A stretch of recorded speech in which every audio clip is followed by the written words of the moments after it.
अस्सलाम वालेकुम दोस्तों, यहाँ पे आपको अहम और आज की सबसे बड़ी खबर से आगाह करते चलें कि पाकिस्तान और अफगानिस्तान के मैच के दरमियान पाकिस्तान क्रिकेट टीम में दो बहुत बड़ी तब्दीलियां कर दी गई हैं। इसके साथ जैसा कि आप सबको मालूम है कि पाकिस्तान क्रिकेट टीम ने इंग्लैंड के हाथों बहुत बुरी शिकस्त खाई है और इसके बाद पाकिस्तान में बड़ी तब्दीलियाँ करने का ऐलान किया गया है। इसके साथ ही मैं आपको बताता चलूँ कि तूफ़ानी प्लेइंग 11 का भी ऐलान हो चुका है। तो आइए दोस्तों, प्लेइंग 11 के साथ साथ मुकम्मल तफसील बताता हूँ, लेकिन उससे पहले वीडियो को लाइक करके चैनल को सब्सक्राइब करके साथ दिए बेल आइकन को ऑल पर सेलेक्ट कर दें।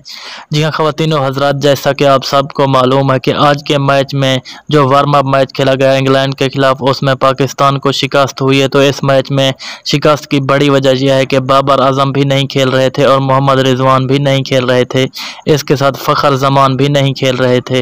मैं आपको बताता चलूँ कि वार्म अप मैच जो अफगानिस्तान के दरमियान खेला जाएगा उसमें फ़खर जमान की भी वापसी होगी और मोहम्मद रिजवान की भी वापसी होगी। इसके साथ बाबर आजम भी पाकिस्तान क्रिकेट टीम की